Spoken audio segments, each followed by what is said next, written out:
Good morning વિદ્યાર્થી મિત્રો. ધોરણ 10 વિજ્ઞાન અને ટેકનોલોજી વિષયમાં આજે આપણે આગળ વધીએ. તો લાસ્ટ ટાઈમ જે વિડીયો હતો એમાં આપણે ચર્ચા કરી હતી કે કાર્બન કેવી રીતે સહસંયોજક બંધ બનાવે છે, કાર્બન બીજા અન્ય પરમાણુ સાથે અથવા તો બીજા અન્ય તત્વો સાથે કેવી રીતે સંયોજન બનાવે છે, કેવી રીતે જોડાય છે. તો આપણે આ વિડીયોમાં હવે કાર્બનના અપરૂપોની વિશે પહેલાં ચર્ચા કરીએ. તે પહેલાં આપણે થોડી ઘણી માહિતી મેળવી લઈએ કે બાહ્યતમ કક્ષામાં 4 ઇલેક્ટ્રોન રહેલા હોય છે. એટલે તે 4 ઇલેક્ટ્રોન બીજા મેળવવાના માટે વૃત્તિ ધરાવે છે, એટલે કે બીજા 4 સહસંયોજક બંધ બનાવે છે. ઉપર તમે અહીંયા જોઈ શકો છો, અહીંયા આકૃતિ 4.5 મિથેનની ઇલેક્ટ્રોન બીનની રચના જે છે જે તમે જોઈ શકો છો. બરાબર. જોઈએ હવે કાર્બનના અપરૂપો. કાર્બન તત્વો કુદરતમાં અનેક વિવિધ ગુણધર્મો સાથે જુદા જુદા સ્વરૂપમાં પ્રાપ્ત થાય છે. હીરો અને ગ્રેફાઇટ બંને કાર્બન પરમાણુઓના જ બનેલા હોય છે. કાર્બન પરમાણુઓ જે રીતે એકબીજા સાથે બંધથી જોડાય છે તેના આધારે તેમાં તફાવત હોય છે. હીરામાં કાર્બનનો પ્રત્યેક પરમાણુ કાર્બનના અન્ય 4 પરમાણુઓ સાથે બંધ બનાવે છે. એટલે કે હીરો જે હોય છે, હીરો તે કાર્બનના બીજા પ્રત્યેક પરમાણુ સાથે 4 બંધથી જોડાયેલો હોય છે અને તે બનાવીને સખત ત્રિપરિમાણીય રચના ધરાવે છે. પરીક્ષા માટે યાદ રાખજો, હીરો કેવી રચના ધરાવે છે? ત્રિપરિમાણીય રચના ધરાવે છે. ગ્રેફાઇટમાં કાર્બનનો પ્રત્યેક પરમાણુ કાર્બનના અન્ય 3 પરમાણુ સાથે જોડાયેલો હોય છે. એટલે કે ગ્રેફાઇટમાં શું હોય છે? કાર્બનનો એક પરમાણુ બીજા અન્ય 3ની સાથે જોડાયેલા હોય છે. એટલે કે પ્રત્યેક 3ની સાથે જોડાઈને તે ષટ્કોણીય માળખું બનાવે છે. આ બંધો પૈકી એક દ્વિબંધ હોય છે અને આમ કાર્બનની સંયોજકતા કક્ષકો સંતોષાય છે. એક સ્તર પર બીજું સ્તર એમ અન્ય સ્તરો એકબીજાની સાથે ષટ્કોણીય માળખામાં જોડાયેલી હોય છે. તમે અહીંયા બંધારણ જોઈ શકો છો. એકની સાથે 4 બંધ જોડાયેલા જ છે. જોઈએ આપણે તો જો અહીંયા આ વચ્ચેનું એક લઈએ આ ભાગમાં, તો તે બીજા અન્યની સાથે જો 1 2 3 અને 4, એટલે કે એક કાર્બન બીજા અન્ય 4 કાર્બનની સાથે જોડાયેલો છે. તમે જોયું હશે પીળું ટપકું જે હતું તે વચ્ચેનો એક કાર્બન તે બીજા અન્યના 4ની સાથે જોડાયેલો છે. એટલે કે તે હીરાનું બંધારણ છે. જ્યાં આપણને કહેવામાં આવ્યું હતું કે હીરો પ્રત્યેક 4 કાર્બન પરમાણુ સાથે જોડાયેલો છે. બરાબર. અને હવે આપણે ગ્રેફાઇટમાં જોઈએ તો ગ્રેફાઇટમાં શું છે? જુઓ, એક કાર્બનનો પરમાણુ બીજા અન્ય 3ની સાથે જોડાયેલો છે. એટલે કે 1 2 અને આ 3, આમ અહીંયા 3 સાથે જોડાયેલો, એટલે કે ત્રિપરિમાણીય રચના જેવું છે અહીંયા. તો ગ્રેફાઇટના અંદર ષટ્કોણ બનાવે છે. તમે જોઈ શકો છો આ રીતના આમ આમ આમ. બરાબર. આ જે રચના છે તે ષટ્કોણ આકારની છે. બીજું અહીંયા છે C16 બકવિન્સ્ટન ફુલેરિનનું બંધારણ છે. તો એની વાત નીચે કરવાની છે. જોઈએ, આ બંને જુદા જુદા બંધારણને કારણે હીરા અને ગ્રેફાઇટના ભૌતિક ગુણધર્મો અત્યંત જુદા હોય છે. તેમ છતાં તેમના રાસાયણિક ગુણધર્મો કેવા છે? સમાન છે. કારણ કે રાસાયણિક ગુણધર્મો સમાન કેમ છે? કે તે બંને કાર્બનના અપરૂપો છે. કાર્બન એક જ ઘટક છે, એક જ તત્વ છે અને તેના અંદરની 2 વસ્તુઓ બનાવવામાં આવેલી છે. હીરો અત્યાર સુધીનો સૌથી સખત પદાર્થ છે, જ્યારે ગ્રેફાઇટ લીસો અને ચીકણો પદાર્થ છે. તમે અગાઉના પ્રકરણમાં અભ્યાસ કરેલ અન્ય ધાતુઓ અને ગ્રેફાઇટ ખૂબ જ સરળ વિદ્યુતનો સુવાહક હોય છે તેવું પણ આપણે શીખી ગયા છીએ. એટલે ગ્રેફાઇટ જે આપણા સેલ હોય છે તેના અંદર યુઝ થાય જ છે વિદ્યુતના વાહક તરીકે. આગળ જોઈએ, શુદ્ધ કાર્બનનો અત્યંત ઊંચા દબાણે અને તાપમાને લઈ જઈને હીરાનું સંશ્લેષણ કરી શકાય છે. આ સંશ્લેષિત કરેલા હીરા નાના નાના હોય છે, પરંતુ કુદરતી હીરાથી સરળતાથી જુદા પાડી શકાતા નથી. હવે ફુલેરિન વિશેની ચર્ચા કરીએ તો ફુલેરિન કાર્બનના અપરૂપોનો અન્ય વર્ગ રચે છે. સૌપ્રથમ ઓળખાયેલ C16 કે જે ફૂટબોલના આકારની જેવી રચના ધરાવે છે. તમે ઉપર જોયું હશે ફૂટબોલના આકારની જેવી રચના ધરાવે છે, અહીંયા જોઈ શકો છો. તો આકારની કાર્બન પરમાણુની ગોઠવણી ધરાવે છે. તે અમેરિકન આર્કિટેક્ચર બકમિન્સ્ટર ફુલર દ્વારા ડિઝાઇન કરાયેલ હતું, એટલા માટે તેનું નામ ફુલેરી રાખવામાં આવ્યું છે. એટલે કે એનું નામ કેવી રીતે ફુલેરી પડ્યું તેની માહિતી અહીંયા આપેલી છે. હવે આપણે મુખ્ય ટોપિક આજનો જે છે તે સ્ટાર્ટ થાય છે. કાર્બનનો સર્વોત્તમમુખી સ્વભાવ, એટલે કે કાર્બનનો સ્વભાવ કેવો હોય છે અને તે કેવી રીતે બીજા અન્યની સાથે જોડાય છે. તો જોઈએ શું કહેવા માગે છે કે વિવિધ તત્વો અને સંયોજનોમાં આપણે ઇલેક્ટ્રોનની ભાગીદારી દ્વારા સહસંયોજક બંધનું નિર્માણ જોયું. એટલે કે કાર્બન શું કરે છે, બીજા અન્ય તત્વોની સાથે ઇલેક્ટ્રોનની ભાગીદારી કરે છે અને સરળતાથી જોડાય છે. હવે અહીંયા જોઈએ આપણે વિવિધ અન્ય તત્વો સાથે કેવી રીતે જોડાય છે તેની માહિતી છે અહીંયા. તો શું કહેવામાં આવ્યું છે, આપણે સરળ કાર્બન સંયોજન મિથેનનું બંધારણ પર જોયું છે. પ્રકરણની શરૂઆતમાં આપણે જોયું કે એવી કેટલી બધી વસ્તુઓનો આપણે ઉપયોગ કરીએ છીએ કે જે કાર્બન ધરાવે છે. વાસ્તવમાં આપણે પોતે પણ કાર્બન સંયોજનના બનેલા હોય છે, એટલે કે આપણા શરીરમાં પણ કાર્બનના સંયોજનો હાજર રહેલા હોય છે. હાલમાં જ કાર્બન સંયોજનો કે જેના સૂત્રો રાસાયણિક શાસ્ત્રોએ માટે જાણીતા છે, તેમની સંખ્યા લાખોમાં અંદાજવામાં આવી છે. તે અન્ય તમામ તત્વો દ્વારા બનતા સંયોજનોને એકસાથે મૂકવાથી મળતી સંખ્યા ધરાવતા હતા. જોઈએ શા માટે આ ગુણધર્મ કાર્બનમાં જ જોવા મળે છે, એટલે કે આ ગુણધર્મ કાર્બનમાં જ કેમ જોવા મળે છે. તો કાર્બનની રચના આપણે જોવી પડે તેના માટે. તો જોઈએ સહસંયોજક બંધનો સ્વભાવ કાર્બનને સંખ્યામાં સંયોજનો બનાવવાની ક્ષમતા પૂરી પાડે છે. એટલે કે સહસંયોજક બંધ શું કરે છે, કાર્બનને બીજા કાર્બનની સાથે અન્ય રીતે જોડવાનો પ્રયત્ન કરે છે અને તેના કારણે કાર્બનની એક શૃંખલા બને છે. જોઈએ પહેલો પોઈન્ટ શું કહેવામાં આવ્યો છે, કાર્બન અન્ય કાર્બનના પરમાણુઓ સાથે બંધ બનાવીને અદ્વિતીય ક્ષમતા ધરાવે છે. એટલે કે કાર્બન બીજા અન્ય કાર્બન પરમાણુ સાથે જોડાવાની એક ક્ષમતા ધરાવે છે, જેથી મોટી સંખ્યામાં અણુઓ બને છે. એટલે કે એક કાર્બનની સાથે બીજો કાર્બન જોડાય. કાર્બન અહીંયા આપણે જોઈએ, જો આ એક કાર્બન છે, એની સાથે આ બીજો કાર્બન જોડાયો, આ ત્રીજો, અહીંયા ઉપર ચોથો, એટલે કે એક કાર્બન 4 સંયોજનો સાથે જોડાય. તો તમે જુઓ 1, 2, 3 અને 4. એવી જ રીતે ફરી પાછું આ કાર્બન 1, 2 અને 3 ને આ સાઈડ ચોથું છે. એવી રીતે આ કાર્બન 1, આ બીજું, ત્રીજું અને ચોથું. ફરી પાછું અહીંયા કાર્બન આવી જાય. એટલે કે એક લાંબી શૃંખલા બનાવવાની તે શક્તિ ધરાવે છે. અને આ ગુણધર્મને કેટેનેશન કહેવામાં આવે છે. પરીક્ષા માટે પ્રશ્ન યાદ રાખવાનો, કેટેનેશન કોને કહેવાય. તો પહેલી રીતમાં તેનો જવાબ છે કે કાર્બન પરમાણુ સાથે બંધ બનાવવાની જે ક્ષમતા રહેલી હોય છે તેને કેટેનેશન તરીકે ઓળખવામાં આવે છે. આ સંયોજનો કાર્બનની લાંબી શૃંખલા, કાર્બનની શાખિત શૃંખલા અથવા વલયોમાં ગોઠવાયેલા હોય છે. એટલે કે એક લાંબી શૃંખલામાં હોય, શૃંખલામાં પાછી વિભાજિત શૃંખલા પડતી હોય, વલય એટલે કે વર્તુળાકારમાં હોય, ષટકોણ આકારમાં હોય, તે પ્રકારે અહીંયા જોડાયેલા હોય છે. તેની આગળ માહિતી આપણે ડીપમાં મેળવવાની છે. અત્યારે આપણે આ સમજી લીધું.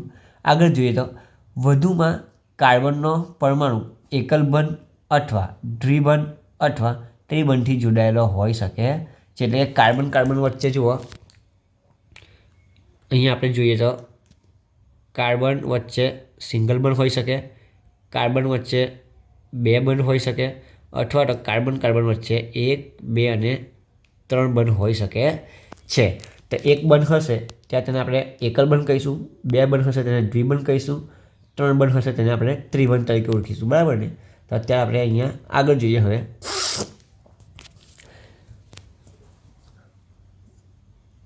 વધુમાં કાર્બનનો પરમાણુ એકલ બંધ અથવા દ્વિબંધ અથવા ત્રિબંધથી જોડાયેલા હોઈ શકે છે. કાર્બનના પરમાણુ માત્ર એકલ બંધથી જોડાયેલા હોય તેવા કાર્બનના સંયોજનોને સંતૃપ્ત સંયોજનો કહેવામાં આવે છે. જો આ લાઈન ખાસ અહીંયા અત્યારે સમજી જ લઈએ, કાર્બનનો પરમાણુ માત્ર એકલ બંધથી જોડાયેલો હોય તેને આપણે સંતૃપ્ત સંયોજનો તરીકે ઓળખીશું. વ્યાખ્યા પણ યાદ રાખવાની છે. હવે કાર્બનની સંયોજકતા કેટલી, તો કે 4. કાર્બનની સાથે બીજા અન્ય 4 બીજા હાઇડ્રોજન કે બીજા અન્ય 3-4 કોઈ પણ બીજા અન્ય પદાર્થો જોઈન્ટ થઈ શકે. જો અહીંયા એક હાઇડ્રોજન, અહીંયા એક હાઇડ્રોજન, અહીંયા એક હાઇડ્રોજન અને એક અહીંયા હાઇડ્રોજન થઈ ગયા 4. હવે જો એની 4 સંયોજકતા પૂરી થઈ ગઈ એટલે કે તેની સાથે હવે બીજું કોઈ પણ તત્વ જોડાઈ શકે નહીં. એટલા માટે સંતૃપ્ત એને કહેવાય છે. એટલે કે બીજા કોઈ અન્ય પદાર્થને તે પોતાની સાથે હવે જોઈન્ટ કરી શકતો નથી. એટલે કે પોતાની કક્ષાઓ સંપૂર્ણપણે ભરાઈ ગઈ છે. એટલા માટે તેને સંતૃપ્ત કાર્બન તરીકે ઓળખવામાં આવે છે. એટલે કે જ્યારે કાર્બન એકલ બંધથી જોડાયેલો હશે ત્યારે તે સંતૃપ્ત હશે અને કાર્બન પરમાણુઓ વચ્ચે દ્વિબંધ કે ત્રિબંધની રચના થઈ હશે ત્યારે તે અસંતૃપ્ત સંયોજનો હશે. સંતૃપ્ત અને સંતૃપ્ત હવે તમને ખ્યાલ આવી ગયો હશે.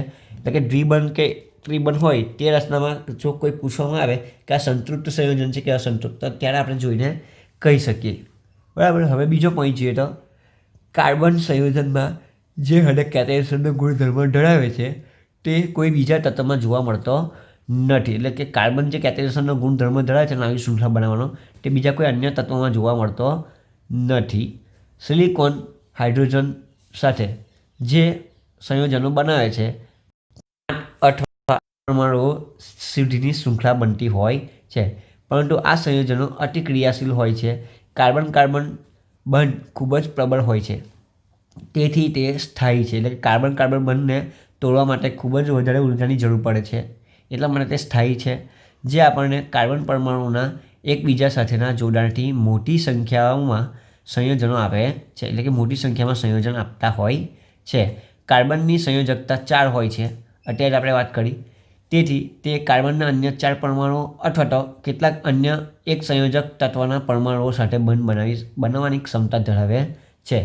Oxygen, hydrogen, nitrogen, sulphur, chlorine તથા અનેક અન્ય તત્વોની સાથે કાર્બન સંયોજાઈ શકે છે. એટલે કે કાર્બન કોઈ પણ તત્વની સાથે સંયોજાય છે, જેના કારણે તે એવા વિશિષ્ટ ગુણધર્મો ધરાવતા સંયોજનો બને છે જે અણુમાં હાજર રહેલા કાર્બન સિવાયના તત્વ પર આધાર રાખે છે. એટલે કે કાર્બન સિવાયના અન્ય તત્વ પર આધાર રાખે છે, તેનું નામકરણ કેવી રીતે થશે તો જોઈએ હવે આગળ. કાર્બન મોટાભાગના અન્ય તત્વો સાથે જે બંધ બનાવે છે તે ખૂબ જ પ્રબળ હોય છે. એટલે કે એકદમ જકડાયેલા હોય છે, તેમને આસાનીથી તોડી શકાતા નથી. જે સંયોજનોને અપવાદ રૂપે સ્થાયી બનાવે છે. એટલે કે જ્યારે જો નજીકથી જોડાયેલા હોય તેઓ ખૂબ જ, આપણી એક સામાન્ય વાત કરીએ, 2 મિત્રો હાથમાં હાથ મિલાવીને ચાલતા હોય તો એમણે પોલા હાથ રાખ્યા હોય તો તેમને આસાનીથી આપણે છોડી શકીએ, પરંતુ વધુ મજબૂતાઈથી સાથે મળીને પકડી રાખ્યા હોય તો તેને આપણે સરળતાથી છોડી શકવાના નથી. બરાબર ને? એટલા માટે અહીંયા કહેવામાં આવ્યું છે કે અપવાદ રૂપે તે સ્થાયી બને છે. કાર્બન દ્વારા પ્રબળ બંધોનું નિર્માણ એક તેનું મુખ્ય કારણ તેનું નાનું કદ છે. એટલે કે તેનું મુખ્ય કારણ શું હોઈ શકે તો કે તેનું નાનું કદ હોઈ શકે છે, જેના કારણે પરમાણુ કેન્દ્ર ભાગીદારી પામેલ ઇલેક્ટ્રોન યુગ્મને મજબૂતાઈથી જકડી રાખે છે. એટલે કે મજબૂતાઈથી તેને જકડી રાખે છે. મોટા પરમાણુઓ ધરાવતા તત્વો, જે મોટા પરમાણુઓ હોય છે તેના અંદર આવું બનતું નથી, કારણ કે તેમનું કેન્દ્રથી અંતર ખૂબ દૂર હોય છે અને કેન્દ્રના અંતરથી દૂર હોય તેમ જેમ આપણે કેન્દ્રથી દૂર જઈએ તેમ તેમની પ્રબળતા ઘટતી જાય. યાદ રાખજો, પરમાણુમાં કેન્દ્ર રહેલું હોય છે અને કેન્દ્રમાં પ્રોટોન અને ન્યુટ્રોન રહેલા હોય છે અને તેના કારણે વિવિધ તત્વોની મજબૂતાઈ જકડાયેલી રહેતી હોય છે. જેમ જેમ પદાર્થ કેન્દ્રથી દૂર ફેંકાતો જાય તેમ તેમ તેની મજબૂતાઈમાં, એટલે કે સ્થાયી તત્વોના અંદર તે નબળો પડતો જાય છે, તે નિર્બળ બનતો જાય છે. આગળ જોઈએ, કાર્બનિક સંયોજનો જોઈ લઈએ. કાર્બનિક સંયોજનોમાં શું કહેવામાં આવ્યું છે કે કાર્બનમાં જોવા મળેલ 2 વિશિષ્ટ લક્ષણો, ચતુર સંયોજકતા અને કેટેનેશન, એક સાથે મળીને મોટી સંખ્યામાં સંયોજનોનું નિર્માણ કરે છે. એટલે કે ચતુર સંયોજકતા હોય છે, એટલે કે કાર્બન બીજા કાર્બનની સાથે જોડાઈને, જો 2 કાર્બન જોડાય તો બીજા ટોટલ 8 તત્વોને જોડી શકે છે એક સાથે. 3 જોડાય તો તે શું કરશે, બીજા 3ને વધારશે, એટલે કે 8 ને 3 11 થઈ જશે. આવી રીતે તે બીજા અન્ય કાર્બન પરમાણુઓની સાથે જોઈન્ટ થાય છે અને એક કેટેનેશનના ગુણધર્મોને ધરાવવાના કારણે તે વિભિન્ન કાર્બનોની અલગ અલગ શૃંખલા બનાવે છે. જ્યારે શૃંખલાઓ સાથે જોડાય ત્યારે અકાર્બનિક પરમાણુ અથવા તો પરમાણુઓના સમૂહ ધરાવતા હોય છે. આ સંયોજનોનું નિષ્કર્ષ શરૂઆતમાં કુદરતી પદાર્થોમાંથી કરવામાં આવ્યું હતું અને એમ વિચારવામાં પણ આવ્યું હતું કે આ કાર્બન સંયોજનો અથવા કાર્બનિક સંયોજનોને માત્ર જીવન પ્રણાલીમાંથી મેળવી શકાય છે. તેમના સંશ્લેષણ માટે એક મહત્વપૂર્ણ બળ જરૂરી છે તેમ માનવામાં આવતું હતું. ફ્રેડરિકે એક નિયમ આપ્યો હતો 1828માં કે એમોનિયમ સાયનેટમાંથી યુરિયાની બનાવટ દ્વારા તેનું ખંડન કર્યું હતું, પરંતુ કાર્બનના ઓક્સાઇડ, કાર્બોનેટ અને હાઇડ્રોજન કાર્બોનેટના ક્ષારો સિવાયના અન્ય કાર્બનનો સ્વભાવ સંયોજનના અભ્યાસ તરીકે કાર્બનિક રસાયણ અંતર્ગત કરવામાં આવે છે. એટલે કે એક કાર્બન પરમાણુ કયા કયા તત્વોની સાથે કેવી રીતે જોડાઈ શકે છે. ઓક્સાઇડના સ્વરૂપે જોડાઈ શકે, કાર્બોનેટના સ્વરૂપે જોડાઈ શકે છે, કાર્બાઇડના સ્વરૂપે જોડાઈ શકે છે. એટલે કે કોઈ પણ રીતે કાર્બન પરમાણુ બીજા અન્ય પરમાણુઓ સાથે જોડાઈ શકે છે. આગળનો જે ટોપિક છે આપણો તો સંતૃપ્ત અને અસંતૃપ્ત સંયોજનો. લાસ્ટ ટાઈમ આપણે જે ચર્ચા કરી હતી તેને લગતી જ ચર્ચા છે. તો સંતૃપ્ત સંયોજનો કોને કહેવાશે અને અસંતૃપ્ત સંયોજનો કોને કહેવાશે?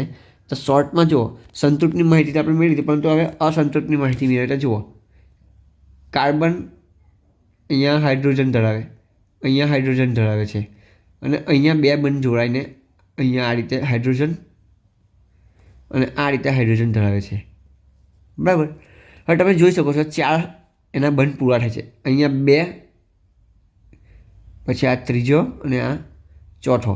એટલે કે અહીંયા વધારાનું કંઈ જોડાશે નહીં, કારણ કે કાર્બનની 4 સંયોજકતા વપરાઈ ગઈ છે. એટલે બાજુમાં પણ તમે જુઓ, અહીંયા 2, 3 અને 4.